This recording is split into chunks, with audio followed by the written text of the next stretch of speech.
had so many pieces that we couldn't piece together. Like if you open up our software, we'll have 30 rows of numbers, and we'll ask, I'll ask my staff, hey, can you see which doctor is performing best, or which practice is performing best?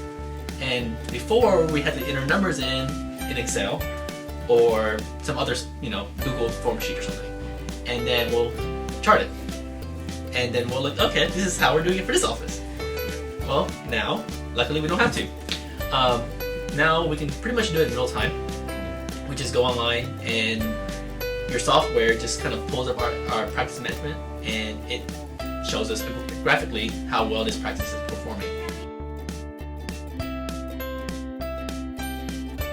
Well, one of the things that it helps us a lot is we can see which staff is performing better and which staff is not performing. One function that you have is your case acceptance. If we see like one practice, they have high case acceptance of like 70% or 65%, and another practice, their case acceptance is around 35%.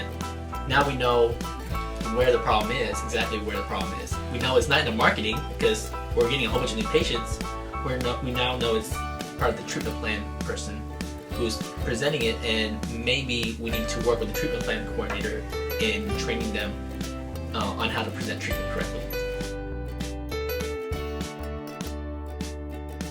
Well, one thing that I tell, I have brothers and friends who are dentists. I try to help them, but they don't listen. But the thing is if you don't know where you're at, you can't improve on yourself. Like, if you don't know exactly how, you probably lift weights a lot. Yeah. If you don't know what your bench is, you can't improve your bench, right? You really can't. There's no way. You don't know what your baseline is. You don't know how much. If you're not writing down how much weights you're putting every day, then how can you improve your weights? Same with your dental practice. If you don't look at how you're doing last month or last year, how can you improve yourself or your practice?